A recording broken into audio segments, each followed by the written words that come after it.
ಕೇಂದ್ರ ಬಜೆಟ್ಟು ನಾಳೆ ಭಾನುವಾರ ಇಡೀ ವರ್ಲ್ಡ್ ಭಾರತದ ಆಯವ್ಯಯವನ್ನು ಮಂಡಿಸೋದ್ರ ಬಗ್ಗೆ ಗಮನ ಕೊಡ್ತಾ ಇದೆ ಅನ್ನುವಂಥದ್ದು ನಮ್ಮ ಹೆಚ್ಚುಗಾರಿಕೆ.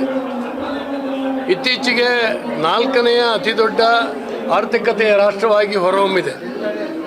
ನಮ್ಮ ಬಜೆಟ್ ಮೂಲಕ, ನಮ್ಮ ಕಾರ್ಯಗಳ ಮೂಲಕ, ನಮ್ಮ ವಿಶೇಷವಾಗಿ ಫಾರಿನ್ ಟ್ರೇಡ್ ಮೂಲಕ ನಮ್ಮ ಆದಾಯವನ್ನು ಹೆಚ್ಚಿಸ್ತಕ್ಕಂಥ ಕೆಲಸ ಆಗಿದೆ. GST ಕಳೆದ ವರ್ಷ ಕಡಿಮೆ ಮಾಡಿ ಒಂದು ದೊಡ್ಡ ಕ್ರಾಂತಿಕಾರಕವಾದಂಥ ಹೆಜ್ಜೆಯನ್ನು ಇಟ್ಟಿರ್ತಕ್ಕಂಥದ್ದು ಮತ್ತು 10 ಲಕ್ಷ ರೂಪಾಯಿಗಳವರೆಗೆ ಆದಾಯ ತೆರಿಗೆ ಮಿತಿಯನ್ನು ಹೆಚ್ಚಿಸಿರ್ತಕ್ಕಂಥದ್ದು ಇವೆಲ್ಲವೂ ಕೂಡ ಕಳೆದ ಬಜೆಟ್ನಲ್ಲಿ ಈ ದೇಶದ ಜನರಿಗೆ ಕೊಟ್ಟಂಥ ದೊಡ್ಡ ಕೊಡುಗೆ ಕೇಂದ್ರ ಸರ್ಕಾರ. ಹಾಗಾಗಿ ಅಭಿವೃದ್ಧಿಯೂ ಆಗಬೇಕು, ಟ್ಯಾಕ್ಸನ್ನು ಅತ್ಯಂತ ಕಡಿಮೆ ದರದಲ್ಲಿ ಹಾಕಬೇಕು, ಆಮೇಲೆ ದೇಶದ ಅಭಿವೃದ್ಧಿ, ಸಾಮಾನ್ಯರ ಏಳಿಗೆ, ಹಸಿವು ಮುಕ್ತ ಭಾರತ ಇವೆಲ್ಲವೂ ಕೂಡ ಆಗಬೇಕು. ನಮ್ಮ ಸ್ಟ್ರಾಟಜಿಯಿಂದ, ಈ ಆರ್ಥಿಕ ಚಟುವಟಿಕೆಯಿಂದ ಈಗಾಗಲೇ ಗೊತ್ತಿದೆ 25 ಕೋಟಿ ಜನ BPLನಿಂದ APLಗೆ ಬಂದಿರತಕ್ಕಂಥದ್ದು ನಮ್ಮ ಹೆಗ್ಗಳಿಕೆ. ಇದು ನಾವು ಹೇಳ್ಕೊಳ್ಳುವಂಥದ್ದಲ್ಲ, ವರ್ಲ್ಡ್ ಬ್ಯಾಂಕಿನ ಸಮೀಕ್ಷೆಯ ಮೂಲಕ ಇವತ್ತು ಹೇಳಿರ್ತಕ್ಕಂಥ ಹೆಮ್ಮೆಯ ವಿಷಯ. ಅನೇಕ ವರ್ಷದಿಂದ ಬಡತನ ಹೋಗಬೇಕು, ಬಡತನವನ್ನು ತೊಲಗಿಸ್ಬೇಕು, ಗರೀಬಿ ಹಟಾವ್ ಅಂತೇಳಿ ಹೇಳಿ ಕಾಂಗ್ರೆಸ್ಸು ಬರೀ ಘೋಷಣೆ ಮಾಡ್ತು. ಆದರೆ BJPಯ 12 ವರ್ಷದಲ್ಲಿ ಅದನ್ನು ಅನುಷ್ಠಾನಕ್ಕೆ ತಂದು ನಿಜವಾದ ಪ್ರಾಮಾಣಿಕವಾಗಿ ಬಡವರಿಗೆ, ಫಲಾನುಭವಿಗಳಿಗೆ ಅದನ್ನು ತಲುಪಿಸುವಂಥ ಕೆಲಸ ಇವತ್ತು ಆಗಿದೆ. ಈ ನಿಟ್ಟಿನಲ್ಲಿ ಮುಂದಿನ ಬಜೆಟ್ಟು ತುಂಬ ದೊಡ್ಡ ಕುತೂಹಲವನ್ನು ಜನರಲ್ಲಿ ಶಿವಕುಮಾರ್ ಕೇಂದ್ರ ಬಜೆಟ್ನಿಂದ ಈ ಸರ್ ರಾಜ್ಯಕ್ಕೆ ಅಂತ ಅನುಕೂಲ ಆಗಲ್ಲ, ಮಲ್ತಾಯಿ ಧೋರಣೆ ಅನುಸರಿಸ್ತಾ ಬರ್ತಾ ಇದೆ, ಹಂಗಾಗಿ ಅಂತ ವಿಷಯ ಇಟ್ಕೊಂಡಿಲ್ಲ ಅಂತ ಹೇಳಿ ನೋಡಿ, ಪ್ರಿಜುಡೀಸ್ ಆಗಿದ್ದಾರೆ. ರಾಜ್ಯ ಸರ್ಕಾರ ಅಭಿವೃದ್ಧಿಯನ್ನು ಮರೆತು ತುಷ್ಟೀಕರಣವನ್ನು ಮಾಡ್ತಾ ಓಟಿಗೋಸ್ಕರ ಅಂತೇಳಿ ಹೇಳಿ ಗ್ಯಾರಂಟಿಗಳನ್ನು ಹಂಚಿ ಅಭಿವೃದ್ಧಿಯನ್ನು ಹಾಳು ಮಾಡ್ಕೊಂಡಿರ್ತಕ್ಕಂಥ ಸರ್ಕಾರ ಇವತ್ತು ಕೇಂದ್ರದ ಮೇಲೆ ಅಪಾದನೆ ಮಾಡುವಂಥದ್ದೇ ತನ್ನ 1 ಪಾಯಿಂಟ್ ಪ್ರೋಗ್ರಾಮ್ ಮಾಡ್ಕೊಂಡಿದೆ. ಯಾಕೆಂದರೆ ಭದ್ರಾ ಮೇಲ್ದಂಡಗಳಿಗೆ 5,000 ಕೋಟಿ ಅನೌನ್ಸ್ ಮಾಡಿಲ್ಲ ಅವರು. ನೋಡಿ, ಅವ್ರು ಕೊಡಲಿಲ್ಲ ಅನ್ನೋದ್ರೆ ಇವ್ರಿಗೆ ಹೋಗಿ ಕೇಳೋದಿಲ್ಲ, ಹೋಗಿ ಸರಿಯಾದ ರೀತಿ ಕೇಳೋದಿಲ್ಲ. GST ಕೌನ್ಸಿಲ್ನಲ್ಲಿ ಇದಕ್ಕೆ ಸ್ವತಃ ಮುಖ್ಯಮಂತ್ರಿ ಹೋಗೋದೇ ಇಲ್ಲ, ಯಾವುದಕ್ಕೂ ಕೂಡ ಹೋಗೋದಿಲ್ಲ ಅಂತ ಹೇಳ್ತಾರೆ. ಕೊಡೋದು ಹೇಗೆ? ಮತ್ತು ಪ್ರಿಜುಡೀಸ್ ಆಗಿ ಈಗ ದೇಶದ ಸರ್ಕಾರ ಲೋಕಸಭೆಯಲ್ಲಿ, ರಾಜ್ಯಸಭೆಯಲ್ಲಿ ಪಾಸಾಗಿರ್ತಕ್ಕಂಥ ಕಾಯ್ದೆ, ಆ ಕಾಯ್ದೆಯನ್ನು ಇವತ್ತು ಟೀಕೆ ಮಾಡ್ತದೆ, ರಾಜ್ಯಪಾಲರ ಭಾಷಣದಲ್ಲಿ ಟೀಕೆ ಮಾಡ್ತಾರೆ. ಮತ್ತು ಪ್ರಿಜುಡೀಸ್ ಆಗಿ ವಿಚಿತ್ರವಾಗಿ ಟೀಕೆ ಮಾಡ್ತಾ ನಿಜವಾಗ್ಲೂ ಕೂಡ ಈ ರಾಜ್ಯದ ಏಳಿಗೆಯನ್ನು ಹಾಳು ಮಾಡ್ತಾ ಇರುವಂಥದ್ದು ರಾಜ್ಯ ಸರ್ಕಾರದ ನಿಲುವುಗಳು ಬಿಟ್ಟರೆ ಬೇರೆ ಏನೂ ಇಲ್ಲ. ಸಾಕಷ್ಟು ಕೇಂದ್ರ ಸರ್ಕಾರದಿಂದ ಹರಿದು ಬರ್ತಾ ಇದೆ. ಇವತ್ತು ರೈಲ್ವೆ ಇರ್ಬೋದು, ನ್ಯಾಷನಲ್ ಹೈವೇ ಇರ್ಬೋದು, ಬೇಕಾದಷ್ಟು ಹರಿದು ಬರ್ತಾ ಇದೆ. ಅದು ಯಾವುದನ್ನು ಕೂಡ ಹೇಳೋದಿಲ್ಲ.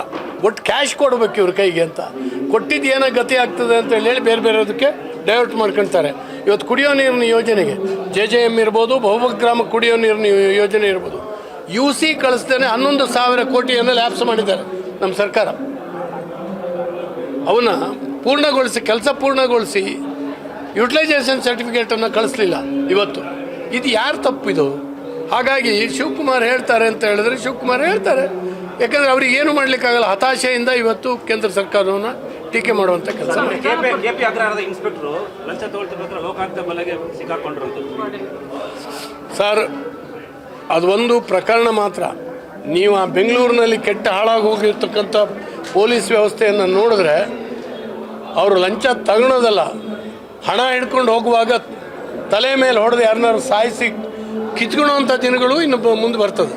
ಯಾಕೆಂದರೆ ಇವರು ರಾಜಕಾರಣದಲ್ಲಿ ಒಬ್ಬೊಬ್ಬ ಇನ್ಸ್ಪೆಕ್ಟರ್ ಪೋಸ್ಟಿಂಗಿಗೆ, DYSP ಪೋಸ್ಟಿಂಗಿಗೆ ಎಷ್ಟು ಕೋಟಿ ವಸೂಲಿ ಮಾಡ್ತಾರೆ.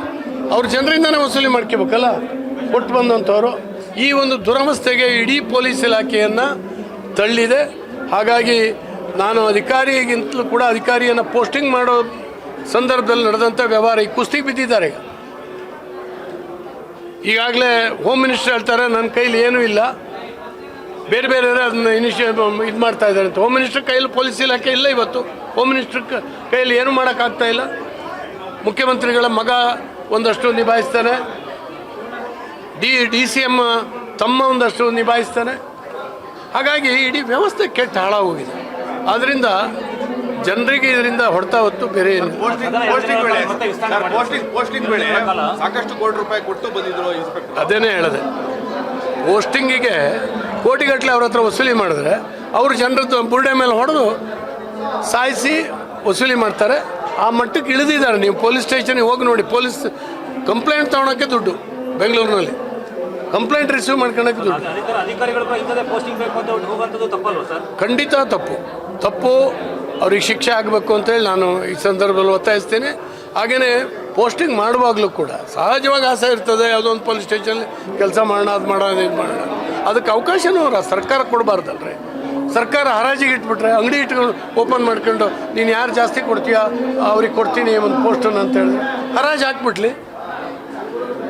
ಈ ರೀತಿ ಆಗ್ತಾ ಇದೆ. 2 ದಿನ ವಿಸ್ತರಣೆ ಮಾಡಿದ್ದಾರೆ. ಮತ್ತು ಅದರಲ್ಲಿ ಯಾವ ಸರ್ಕಾರದ ಗನಾಮದಾರಿ ಕೆಲಸಗಳನ್ನು ಅನೌನ್ಸ್ ಮಾಡೋದಿಲ್ಲ. ಈಗಾಗಲೇ ನೋಡಿದ್ರಿ ರಾಜ್ಯಪಾಲರ ಭಾಷಣ, ಏನೂ ಇಲ್ಲ, ಸಪ್ಪೆ ಭಾಷಣ. ಸುಮ್ಮನೆ ಕೇಂದ್ರ ಸರ್ಕಾರವನ್ನು ತೆಗೊಳ್ಳಿಕ್ಕೆ, ಟೀಕೆ ಮಾಡಲಿಕ್ಕೆ ಸಾಕಷ್ಟು ಪೇಜ್ಗಳನ್ನು ಅದರಲ್ಲಿ ವ್ಯಯ ಮಾಡಿದ್ದಾರೆ.